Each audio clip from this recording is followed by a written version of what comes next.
Welcome to Tamil factory. நம்ம சேனலில் தமிழ்நாடு அரசு வேலைவாய்ப்புகள் பற்றின தகவலை வந்து கண்டிப்பாக பார்த்துட்ருக்கோம். அந்த வகையில் ரயில்வே டிபார்ட்மெண்ட்லேருந்து வந்திருக்கக்கூடிய வேலைவாய்ப்பு அறிவிப்பை பற்றி பார்க்கலாம். பர்மனெண்ட் கவர்மெண்ட் ஜாப் தான். இதுக்கு வந்து டிப்ளமோ டிகிரி கம்ப்ளீட் பண்ணவங்க எல்லாருமே வந்து அப்ளை பண்ணலாம். தென் சேலரியை பொறுத்த வரைக்கும் 30,000 அதிகபட்சம் 1,30,000 வரைக்கும் வந்து சொல்லியிருக்காங்க. Last date 1/6/2023. ஸோ இந்த டேட்டுக்குள்ளே நீங்கள் வந்து ஆன்லைன் மூலமாக வந்து ஜஸ்ட் ஒரு 2 மினிட்ஸில் மொபைல் மூலமாகவே வந்து நீங்கள் அப்ளை பண்ணிக்கலாம். 38 மாவட்டத்தில் உள்ள ஆண் பெண் எல்லாருமே வந்து அப்ளை பண்ணலாம். என்னென்ன போஸ்டிங் கொடுத்துருக்காங்க, எப்படி நீங்கள் அப்ளை பண்ணணும் அப்படிங்கிறத பற்றின பல்வேறு தகவல் இந்த வீடியோவில் நம்ம பார்க்கலாம். அதை பற்றி பார்க்குறதுக்கு முன்னாடி தமிழ் ஃபேக்ட்ரி சேனலை சப்ஸ்கிரைப் பண்ணாமல் இருந்தீங்க அப்படின்னா சப்ஸ்கிரைப் பண்ணிக்கோங்க. அப்படியே பக்கத்தில் கூடிய பெல்லைக்கான ப்ரெஸ் பண்ணிவிட்டு அதில் ஆளுங்கிற ஆப்ஷனை ப்ரெஸ் பண்ணுங்கள். அப்போ தான் நம்ம போடக்கூடிய அடுத்தடுத்த வீடியோடைய அப்டேட் உங்களுக்கு நோட்டிஃபிகேஷனில் வந்துட்டுருக்கும். Official notification, finance, quality, testing and commissions, அதே மாதிரி பார்த்திங்கன்னா மெட்டீரியல் மேனேஜ்மெண்ட்டு, லீகல். ஸோ இது மாதிரியான போஸ்டிங்ஸில் பார்த்திங்க அப்படின்னா மேனேஜர் கேட்டகரியில் கொடுத்துருக்காங்க. அடுத்தது ஆஃபீஸர் கேட்டகரியில் டெஸ்டிங் அண்டு கமிஷனிங், அதே மாதிரி corporate communications, industrial safety, human resource, official language, அதே மாதிரி பார்த்திங்கன்னா உங்களுக்கு வந்து மெட்டீரியல் மேனேஜ்மெண்ட். ஸோ இதில் பார்த்திங்கன்னா வேக்கண்ட் வந்து கொடுத்துருக்காங்க ஸ்ப்ளிட் பண்ணி. அது மட்டும் இல்லாமல் அசிஸ்டண்ட் ஆஃபீஸர் அப்படிங்கிற கேட்டகரியில் பார்த்திங்கன்னா மெயின்டெனன்ஸ், மெக்கானிக்கல், எலக்ட்ரிக்கல், சிவில், அதே மாதிரி ஹியூமன் ரிசோர்ஸு, அதே மாதிரி டிப்ளமோ ட்ரைனியில் மெக்கானிக்கல், எலக்ட்ரிக்கல், அதே மாதிரி electronics, civil, tool and die making, chemistry. So இது மாதிரியான வேக்கண்ட்டு.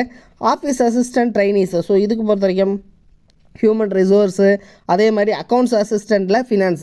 ஸோ இது மாதிரி பார்த்திங்கன்னா கிட்டத்தட்ட பல்வேறு வகையான வேக்கண்ட் வந்து டிவைட் பண்ணி ஒவ்வொன்றுக்கும் வந்து செப்பரேட்டாக வந்து கொடுத்துருக்காங்க. இதற்கான குவாலிஃபிகேஷன்ஸ் என்ன அப்படிங்கிறத வந்து நம்ம டீட்டெயிலாக பார்க்கலாம். ஃபஸ்ட்டு வந்து பார்த்திங்கன்னா ஃபினான்ஸ் டிபார்ட்மெண்ட்டு. ஸோ இதில் பார்த்திங்கன்னா குவாலிஃபிகேஷன்ஸ் என்ன அப்படின்னா நீங்கள் சிஏ முடிச்சிருக்கீங்க அப்படின்னா நீங்கள் வந்து அப்ளை பண்ணலாம். தென் அதுக்கப்புறம் பார்த்திங்கன்னா first class degree in engineering, mechanical, electrical and electronics, automobile production. So இதெல்லாம் நீங்கள் கம்ப்ளீட் பண்ணியிருக்கீங்க அல்லது எம்டெக் முடிச்சிருக்கீங்க அப்படின்னா குவாலிட்டிங்கிற செக்ஷனில் இதுக்கு வந்து நீங்கள் வந்து அப்ளை பண்ணலாம். தென் அடுத்து பார்த்தீங்கன்னா டெஸ்டிங் அண்ட் கமிஷனிங். ஸோ இதை பொறுத்த வரைக்கும் பார்த்தீங்கன்னா நீங்கள் degree mechanical, electrical, electronics, so இதெல்லாம் வந்து கம்ப்ளீட் பண்ணவங்க வந்து அப்ளை பண்ணலாம் அப்படிங்கிற மாதிரி வந்து கொடுத்துருக்காங்க. சேலரி பொறுத்த வரைக்கும் பார்த்தீங்கன்னா ஸ்டார்டிங் பேமெண்ட்டே வந்து 60,000 வந்து ஸ்டார்டிங் சேலரி. ஸோ அதிகபட்சம் வந்து பார்த்தீங்கன்னா 1,60,000 வரைக்கும் வந்து சேலரியை வந்து கொடுத்துருக்காங்க. தென் உங்களுக்கான ஏஜ் லிமிடேஷன்ஸ் பொறுத்த வரைக்கும் SC ST பொறுத்த வரைக்கும் 39, அதே மாதிரி ஓபிசி அதாவது பிசி அண்ட் எம்பிசி கேண்டிடேட் பொறுத்த வரைக்கும் 37, யூஆரில் வந்து 34. ஸோ இது மாதிரி வந்து ஏஜ் ரிலாக்ஸேஷன்ஸை வந்து கொடுத்துருக்காங்க. தென் இதில் பார்த்தீங்கன்னா நெக்ஸ்ட்டு மெட்டீரியல் மேனேஜ்மெண்ட். ஸோ இதுக்கும் வந்து நீங்கள் first class in degree in engineering, mechanical, electrical, electronics complete பண்ணவங்க அப்ளை பண்ணலாம். 39 years for SC ST, 37 for OBC candidate வந்து அப்ளை பண்ணலாம் அப்படிங்கிற மாதிரி வந்து கொடுத்துருக்காங்க. தென் அடுத்தது லீகல், அதாவது அசிஸ்டன்ட் மேனேஜர் அப்படிங்கிற கேட்டகரி. இதுக்கு வந்து 50,000 சேலரி. இதுக்கு வந்து எனி டிகிரி கம்ப்ளீட் பண்ணவங்க வந்து அப்ளை பண்ணலாம். தென் அடுத்தது பார்த்திங்க அப்படின்னா டெஸ்டிங் அண்ட் கமிஷனிங். இதில் வந்து குரூப் ஏ அப்படிங்கிற கேட்டகரியில். ஸோ இதுக்கு வந்து 40,000 வந்து ஸ்டார்டிங் சேலரியாக கொடுத்துருக்காங்க. Then same as degree in electrical and mechanical இது மாதிரி வந்து கம்ப்ளீட் பண்ணவங்க வந்து அப்ளை பண்ணலாம். தென் அடுத்தது கார்பரேட் கம்யூனிகேஷன்ஸ். ஸோ இதுக்கும் வந்து பார்த்திங்கன்னா 40,000 salary.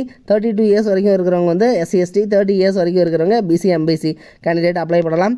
Industrial safety department. So இதை பொறுத்த வரைக்கும் பார்த்திங்கன்னா குரூப் ஏ அப்படிங்கிற கேட்டகரியில் போஸ்டிங்ஸ் இருக்குது. தென் இதுக்கு பார்த்திங்க அப்படின்னாலும் நீங்கள் degree in engineering with diploma in fire and safety வந்து கம்ப்ளீட் பண்ணவங்க வந்து அப்ளை பண்ணலாம். தென் அடுத்தது பார்த்திங்க அப்படின்னா குரூப் ஏ கேட்டகரி. இதுக்கு வந்து ஃபர்ஸ்ட் கிளாஸ் இன் கிராஜுவேட் வந்து கம்ப்ளீட் பண்ணவங்க அப்ளை பண்ணலாம்.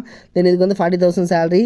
அதே மாதிரி குரூப் ஏல அஃபிஷியல் லாங்குவேஜ் அப்படிங்கிற போஸ்டிங்ஸ். ஸோ இதுக்கு வந்து நீங்கள் ஹிந்தி அல்லது வந்து இது மாதிரி வந்து மாஸ்டர் டிகிரி வந்து கம்ப்ளீட் பண்ணியிருக்கீங்க அல்லது பிஎஸ்சி ஹிந்தி முடிச்சிருக்கீங்கன்னா அப்ளை பண்ணலாம்.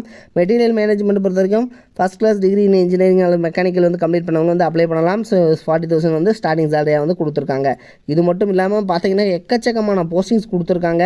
அதே மாதிரி குரூப் பி பொறுத்த வரைக்கும் first class degree in MBA அல்லது HR கம்ப்ளீட் பண்ணவங்க. அதே மாதிரி மெயின்டெனன்ஸை பொறுத்த வரைக்கும் first class degree in engineering or mechanical complete பண்ணவங்க 30,000 சேலரி. தென் அதே மாதிரி பார்த்தீங்கன்னா சிவில் இன்ஜினியரிங் டிபார்ட்மெண்ட்டை பொறுத்த வரைக்கும் இதுக்கு வந்து இன்ஜினியரிங் சிவில் முடிச்சிருக்கிறவங்க அப்ளை பண்ணலாம். தென் அடுத்து பார்த்தீங்கன்னா குரூப் சி அதாவது டிப்ளமோ ட்ரைனி அப்படிங்கிற கேட்டகரியில் மெக்கானிக்கலில் 21, எலக்ட்ரிக்கலில் 6 போஸ்டிங், எலக்ட்ரானிக்ஸில் 2 போஸ்டிங், சிவிலில் 3 போஸ்டிங், டூல் அண்ட் டையில் 1 போஸ்டிங், கெமிஸ்ட்ரி மெட்ராலஜியில் 1 போஸ்டிங். ஸோ 23,910. ஸோ இதை வந்து ஸ்டார்டிங் சேலரி. நீங்கள் ஒரு டிப்ளமோவில் ஒரு 70% ஆஃப் மார்க் வச்சுருக்கீங்க அப்படின்னா நீங்கள் வந்து அப்ளை பண்ணலாம் அப்படிங்கிற மாதிரி வந்து சொல்லியிருக்காங்க. தென் அதே மாதிரி பார்த்தீங்கன்னா இன்னும் வந்து பிகாம் படித்தவங்களுக்கு வந்து போஸ்டிங்ஸ் வந்து கொடுத்துருக்காங்க ஃபினான்ஸ் டிபார்ட்மெண்ட்டில். அதே மாதிரி HRக்கு பொறுத்த வரைக்கும் பார்த்தீங்கன்னா டிப்ளமோ இன் கமர்ஷியல் ப்ராக்டிக்கல் வந்து முடிச்சவங்க வந்து அப்ளை பண்ணலாம். ஸோ இது மாதிரிலாம் வந்து பார்த்திங்கன்னா ஸ்ப்ளிட் பண்ணி ஏகப்பட்ட போஸ்டிங் வந்து கொடுத்துருக்காங்க. இது வரைக்கும் பார்த்தது எல்லாமே வந்து போஸ்டிங்ஸ் தான். ஸோ இவ்வளோ போஸ்டிங்ஸ் இருக்குது. இதுக்கு வந்து நீங்கள் அப்ளை பண்ணுறதுக்கு பார்த்திங்கன்னா ஆன்லைனில் போயிட்டு தான் நீங்கள் வந்து அப்ளை பண்ணிக்கலாம். ஸோ இது வந்து பார்த்திங்கன்னா எங்கேருந்து கொடுத்துருக்காங்கன்னு பார்க்கலாம். BEM-India.in. ஸோ இந்த வெப்சைட்டில் போயிட்டு நீங்கள் வந்து அப்ளை பண்ணிக்கணும். 1/5/2023. ஸோ அந்த டேட் வரைக்கும் வந்து கொடுத்துருக்காங்க. ஸோ அவைலபிளாக இருக்குதுன்னு சொல்லியிருக்காங்க. ஸோ அந்த டேட்டுக்குள்ளே நீங்கள் வந்து அப்ளை பண்ணிக்காங்க. நீங்கள் வந்து ரிஜிஸ்டர் பண்ணுற போது உங்களுடைய 10th mark sheet, 12th mark sheet, diploma அல்லது டிகிரி மார்க் ஷீட்ஸு, ஸோ இதெல்லாம் வந்து அப்ளை பண்ணுற மாதிரி இருக்கும். உங்களுடைய டீட்டெயில் ரெஷ்யூமு, அதேமாதிரி கம்யூனிட்டி சர்டிஃபிகேட் எல்லாமே வந்து பண்ணுற மாதிரி இருக்கும்.